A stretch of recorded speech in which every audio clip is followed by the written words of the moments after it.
Bueno, buenas tardes a todos.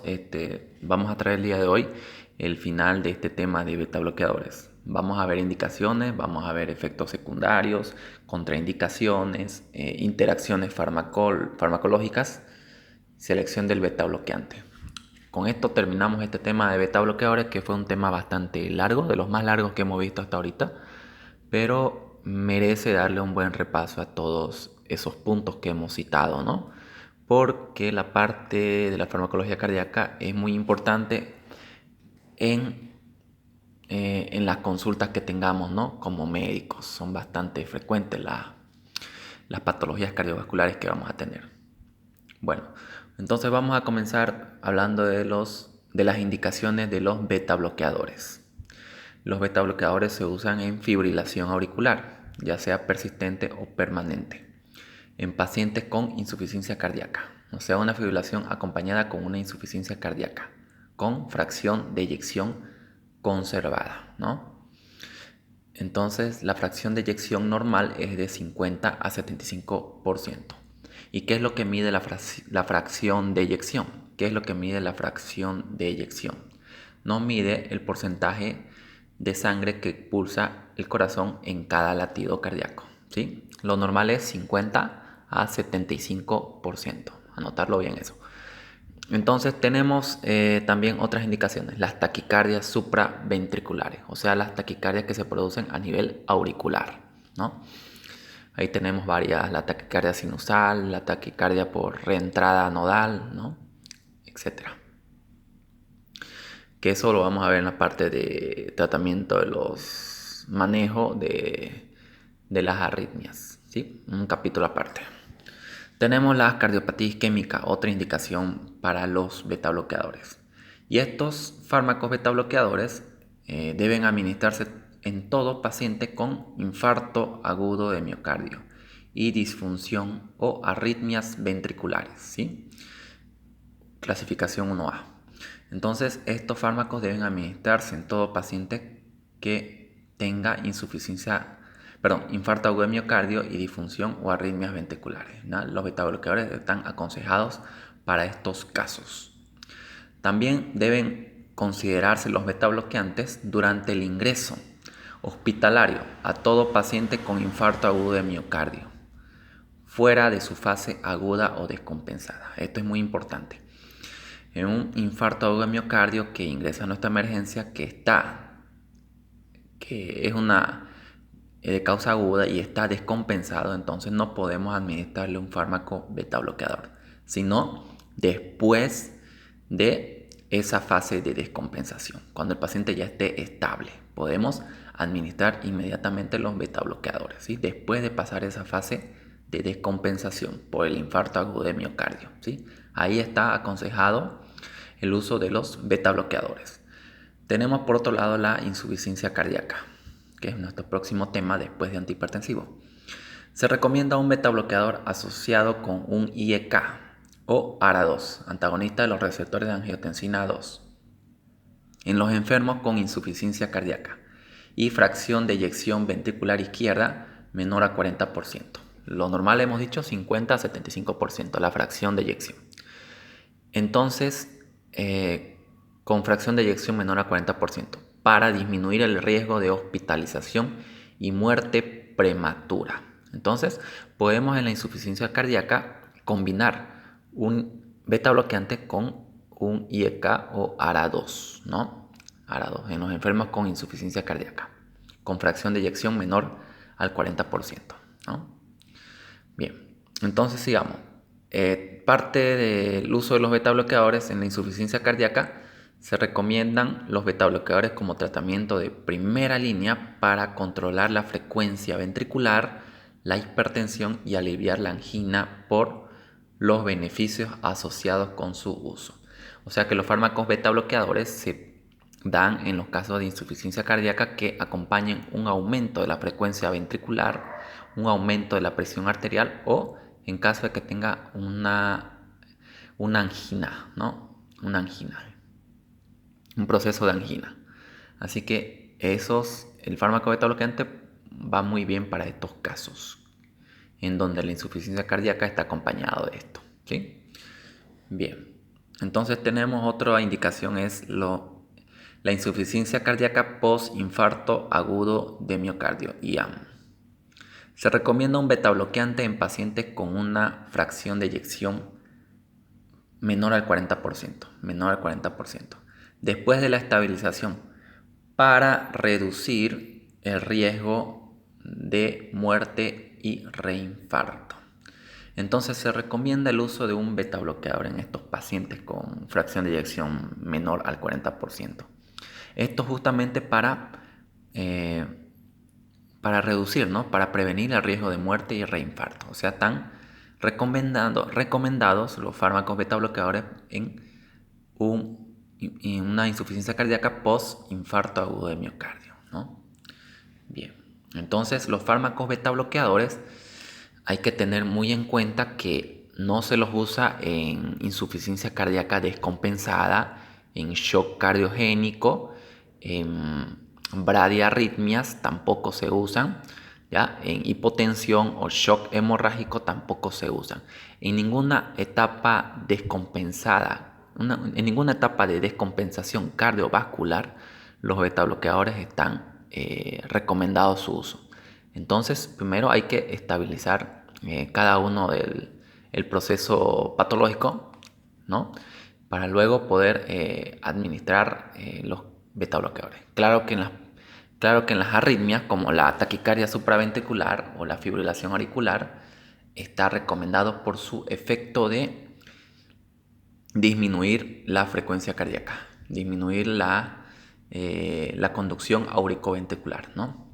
En esos casos, claro que sí se los usa, ¿no? En esas descompensaciones de arritmias. Ahí sí. Entonces también tenemos otro uso que se les da en la miocardiopatía hipertrófica. Un dato que hay que tener en cuenta: cuando seleccionemos un beta bloqueador, controlemos la presión arterial, si es que nuestro paciente está con hipertensión arterial o una presión normal.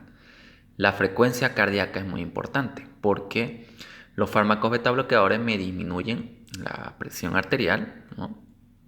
Me disminuyen la frecuencia cardíaca, y el electrocardiograma también es muy importante para no ver un trastorno de la conducción, para descartar un trastorno de la conducción, un bloqueo, ¿no?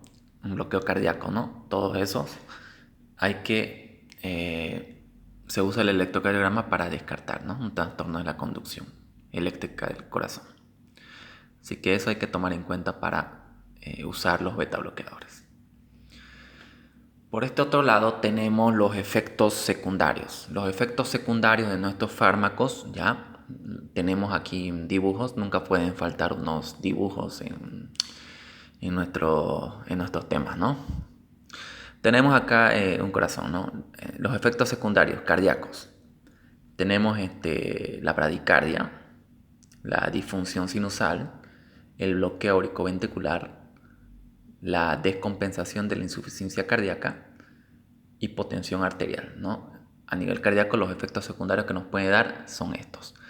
Esto que está marcado con asterisco, un asterisco, son los efectos farmacodinámicos que tienen nuestros beta bloqueadores. Son los efectos terapéuticos, ¿no? Son los efectos terapéuticos. Nos produce bradicardia el uso de los beta bloqueadores nos produce bradicardia y nos disminuye la presión arterial, dándonos en algunos casos una hipotensión arterial, ¿no? Disminuyéndonos la presión arterial. Entonces no se los usa, los efectos secundarios que puede producir son los que les mencioné, ¿no? Bien, a nivel vascular, lo que nos puede producir es el fenómeno de Raynaud, claudicación intermitente, ¿ya? Por otro lado, a nivel de los pulmones, el efecto que nos puede producir es broncoespasmo, ¿no? Esto por una interacción con los receptores beta 2, ¿no? Beta 2 que producen broncodilatación, pero al ser bloqueados producen broncoconstricción, ¿no? Broncoespasmo. Bien. Bueno, tenemos entonces otros efectos secundarios que puede producir son los metabólicos. Los metabólicos tenemos la hipoglucemia, puede enmascararnos un proceso hipoglucémico, ¿sí? Tenemos la hiperpotasemia, o sea, va a aumentar el potasio con el uso de fármacos beta bloqueadores. Una hipertrigliceridemia, aumento de los triglicéridos por alteración del metabolismo lipídico. Una hiperuricemia, aumento del ácido úrico, hiperuricemia. Otros efectos que tenemos con los beta bloqueadores tenemos la fatiga, disfunción sexual, el rash, prurito, diarrea y vómitos, ¿sí? Vómitos. Entonces, entre los efectos metabólicos es la hipoglucemia. Esto hay que tener mucho cuidado con los pacientes diabéticos, ¿no? Diabéticos. Y con la hiperpotasemia hay que tratar de conocer qué fármacos aumentan el potasio. ¿Qué otros fármacos aumentan el potasio, no? Y eso lo vamos a ver más adelante, qué otros fármacos aumentan el potasio. Para no combinarlos un beta bloqueador más otro fármaco que aumente el potasio, ¿no? Y pueda tener el riesgo de hiperpotasemia. Y si no hubiera otra alternativa de combinar dos fármacos que aumenten el potasio, hay que evaluar, ¿no? Evaluar séricamente el potasio, ¿no? Un control del potasio cada semana, ¿no? Bien, tenemos entonces las contraindicaciones. Las contraindicaciones que tenemos de los beta bloqueadores son la bradicardia, son latidos menor a 40 latidos por minuto, una bradicardia.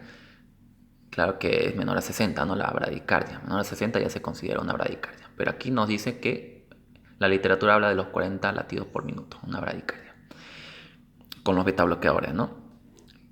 Tenemos el bloqueo auriculoventricular de segundo y tercer orden, ¿no?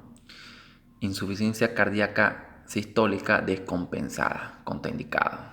Contraindicado en los bloqueos auriculoventricular de segundo y tercer orden, porque los beta bloqueadores disminuyen la conducción auriculoventricular. Por eso es que en pacientes con algún tipo de bloqueo de segundo y tercer orden hay que tratar de tener cuidado, ¿no? Porque puede empeorar esa situación.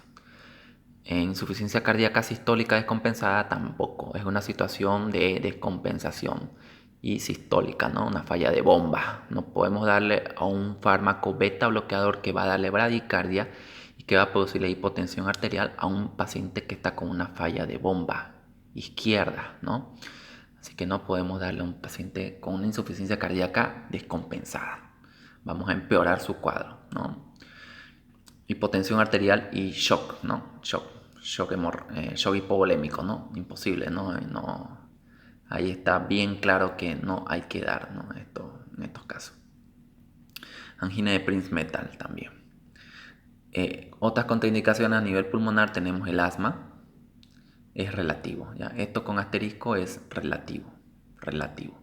Broncoespasmo leve, EPOC. Enfermedad pulmonar obstructiva crónica, eso es el EPOC. Tenemos el fenómeno de Raynaud, ¿ya? Que es un trastorno vascular caracterizado por una vasoconstricción a nivel de los lechos vasculares de las manos, ¿no? De las manos. Entonces tenemos la diabetes mellitus. Diabetes mellitus también es una contraindicación relativa. Bien, entonces tenemos por acá otra parte que son las interacciones farmacodinámicas, ¿ya? Esta parte es muy importante saber porque hay fármacos que van a interactuar con estos beta bloqueadores y nos van a aumentar su potencia. Nos van a aumentar su potencia ya sea de bradicardia, de hipoglucemia, de alteraciones metabólicas, del potasio, ¿ya? Hay que tener mucho cuidado con la combinación de beta bloqueadores con alguno de estos fármacos. Tenemos acá a nivel cardíaco los potenciadores de bradicardia y más riesgo de descompensación de insuficiencia cardíaca. O sea, ¿qué fármacos nos van a potenciar los efectos de bradicardia?